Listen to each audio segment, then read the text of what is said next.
Our 34th annual Military History Conference at Wilfrid Laurier University in Waterloo, Ontario, Canada, focused on the 100th anniversary of the Royal Canadian Air Force.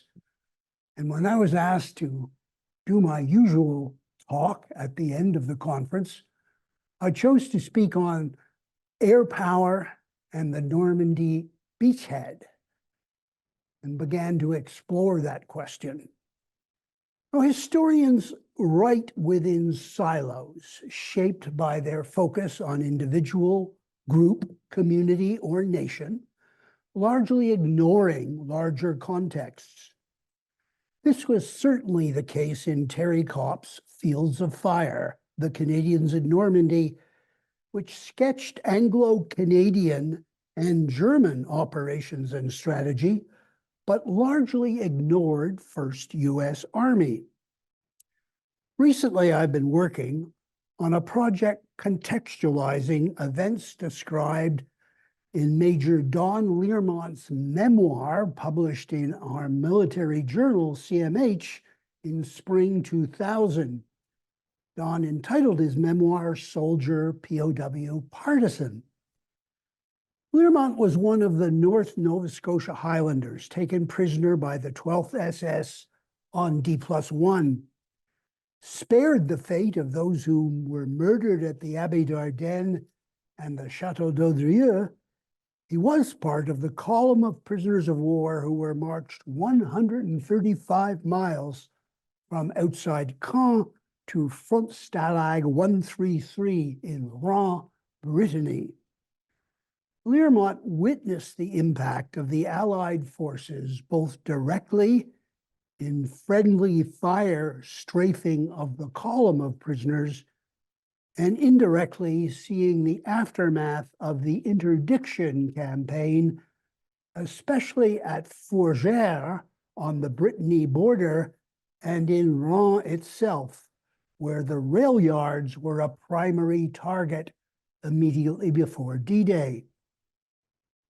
After 3 weeks in the prisoner of war camp, shared with French colonial soldiers from North and West Africa who'd been imprisoned there since 1940s, the Allied soldiers and airmen, a mix of Canadian, American, and British forces, were loaded into boxcars, the famous 40 men or 4 horses labeled on the side. And in the journey east, Learmont recalls, early one morning, on the 10th of July, we reached Angers, moving slowly through what was once a great rail marshalling yard. It was a scene of utter destruction, with locomotives and cars hurled end over end. A similar scene greeted the prisoners at Tours on the Loire, where the railway bridges and rail yards had been the targets of repeated attacks. In fact, an air raid was in progress as they continued through Tours to a stop a few miles east of the city, where the locomotive engines were taken away as a consequence of the short supply of locomotives, in turn, the result of air attacks.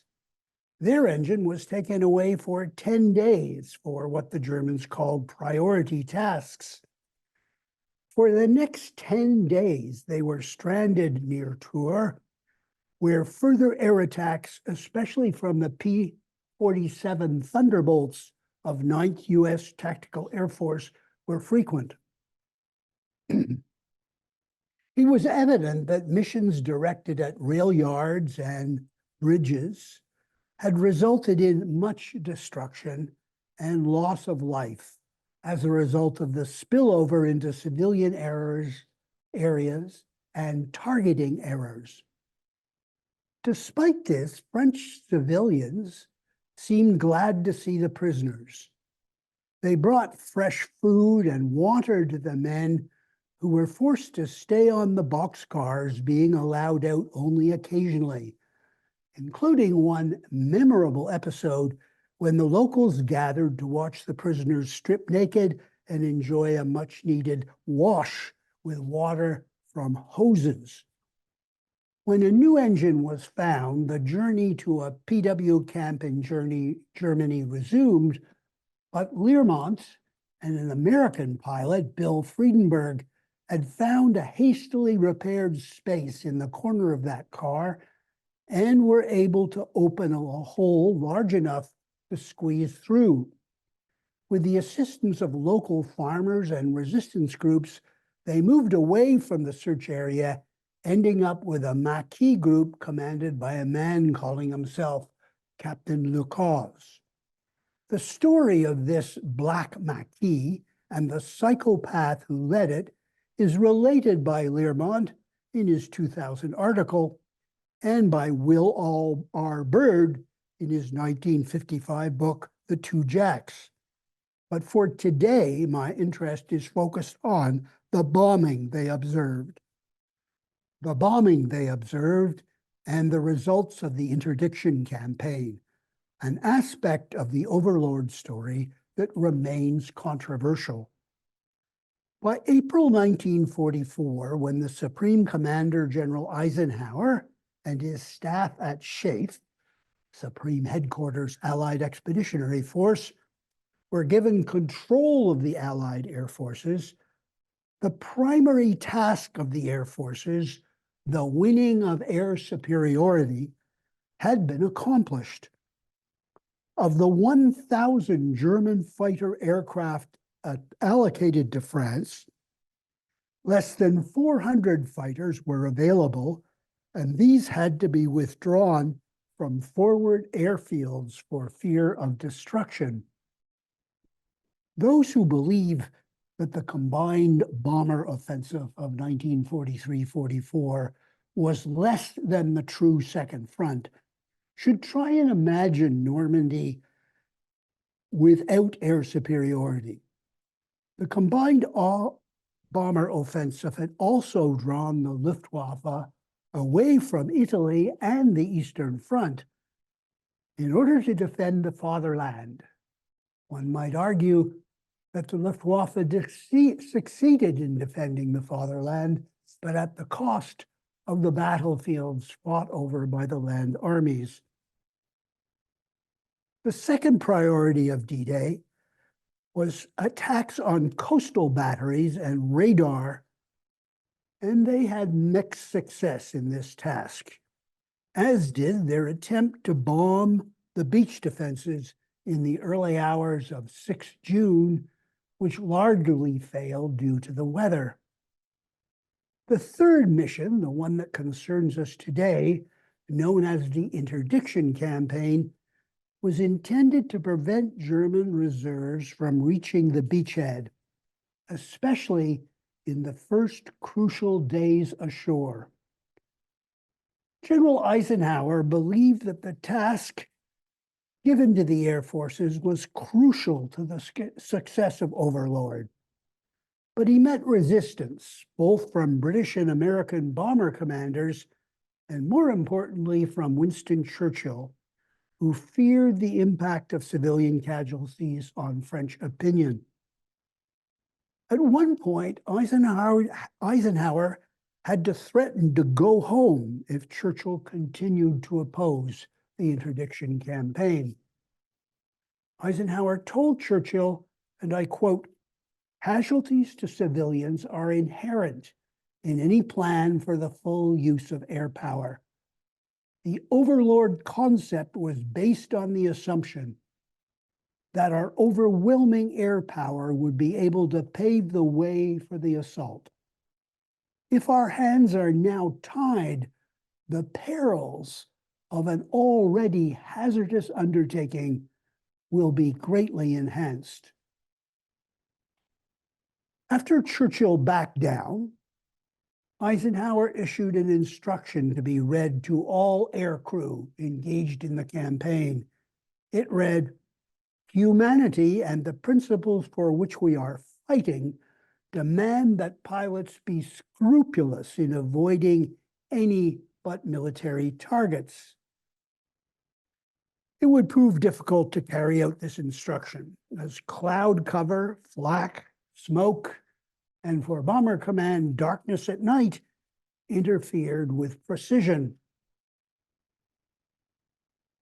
The interdiction plan is not usually seen as vital to success in the Anglo-Canadian beachhead, which is perhaps why I paid little attention to it in my studies of the Normandy campaign.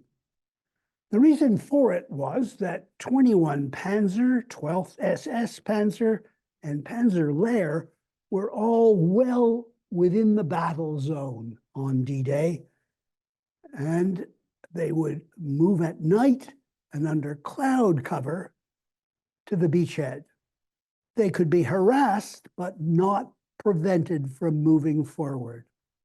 It was the confusion of German command that slowed the advance of 12th SS and Panzer Lehr, not the tactical air forces.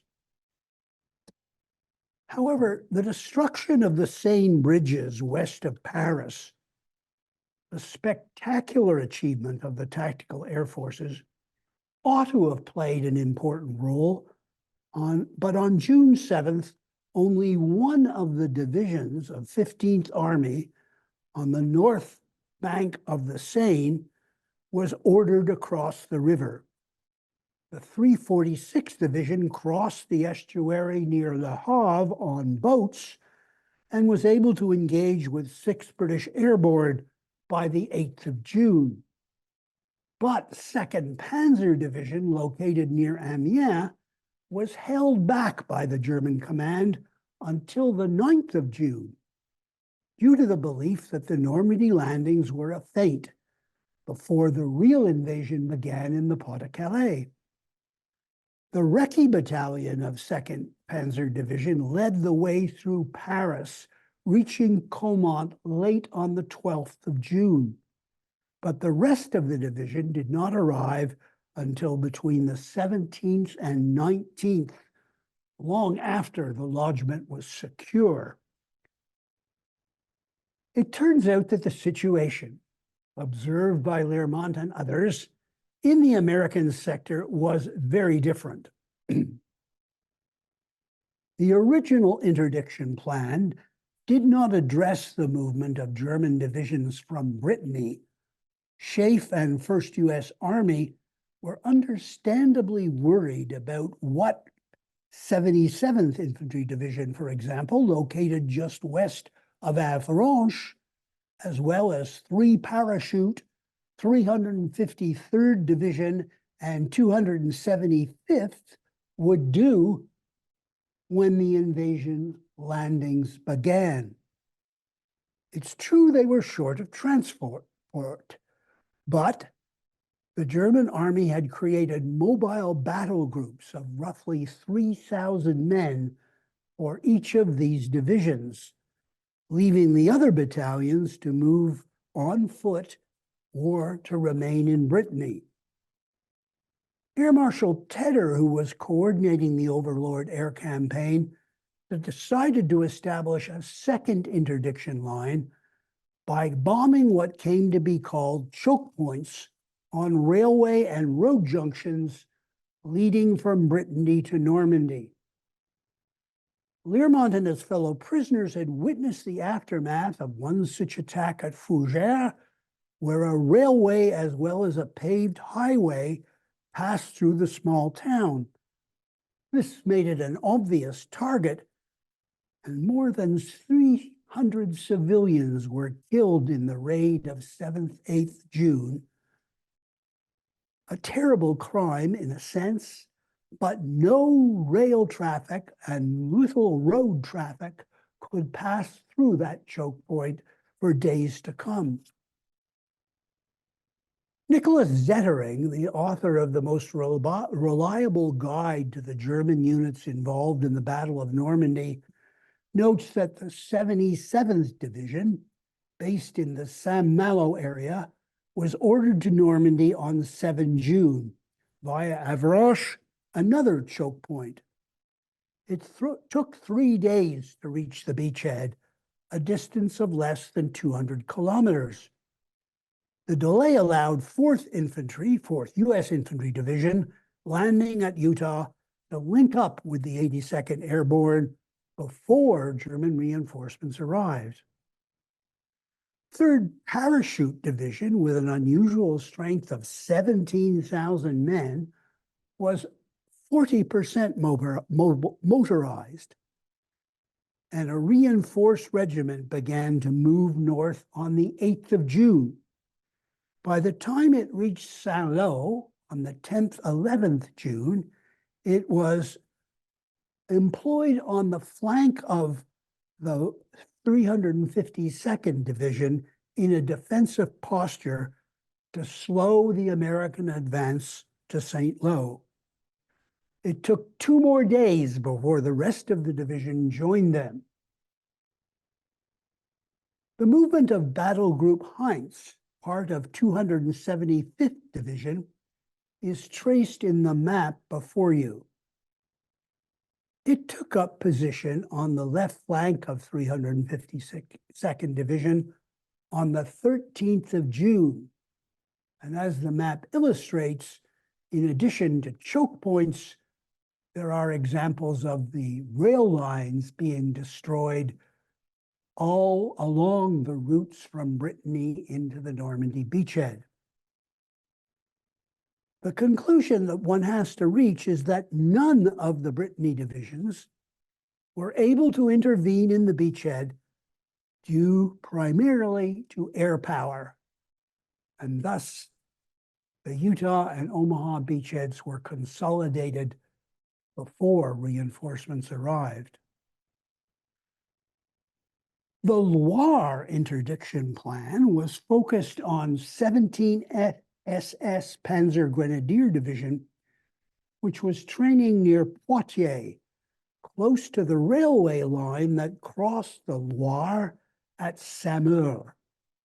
There was an alternate route, the Bordeaux-Tours-Paris main line, and there was, of course, an extensive road network with bridges at numerous crossing points across the Loire. Allied intelligence reports rated 17 SS as a far more formidable force than it really was. The division was believed to have a panzer regiment, but in reality it had no tanks, and there were just 37 assault guns available. With 6 infantry battalions, 40% motorized, anti-tank guns and artillery, the 15,000 men of 17 SS could still play a major role in German operations against the beachhead if they could reach it in time. Both perception and reality called for determined action to slow the arrival of 17th SS Division to Normandy. The RAF was tasked with trying to destroy the Saumur Tunnel, and it decided to employ 617 Squadron, 617 Squadron, the famous dam busters, now equipped with a new Barnes-Wallis invention, the Talboy, a 12,000-pound bomb encased in steel and equipped with tail fins. The Talboy would be used to penetrate the roof of the Saumur Tunnel, while other Lancasters hit the connecting bridge across the Loire. On the night of 8th, 9th June, a Mosquito, piloted by Wing Commander Leonard Cheshire, the famous commander of 617 Squadron, marked the target, which was then successfully destroyed. Indeed, it wasn't until years after the war that the railway line across the Loire at Saumur could be used.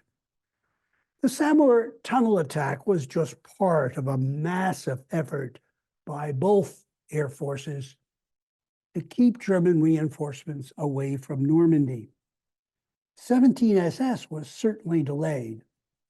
Its Recce Battalion was the only unit able to make it to the front by D+4, June 10th, and the rest of the division did not reach the area until the 14th of June.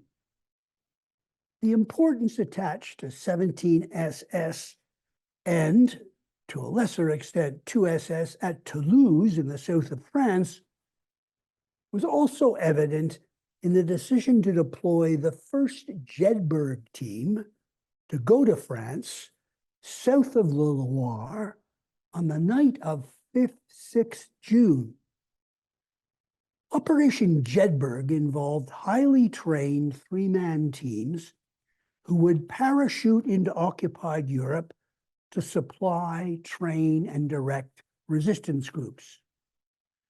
The Jedburghs were a joint project of SOE, Special Operations Executive of Britain, OSS, Office of Strategic Services, and the FFI, Force Française de l'Intérieur. Each team was supposed to be composed of a representative from each of these groups. Team Hugh, responsible for the Maquis group south of the Loire, was commanded by an especially experienced and effective leader, Captain William Crauchete, a Welsh Fusilier who had served in North Africa and behind enemy lines in the Balkans. Crauchete was fluently bilingual, as was his FFI 2IC and their radio operator. Crauchete was appalled to learn that in addition to winning over the various Maquis groups and coordinating their action, he was also to assist a 40-man Special Air Service Squadron, SAS Squadron, complete with jeeps, which would be parachuted into his area in order to assist in delaying 17SS.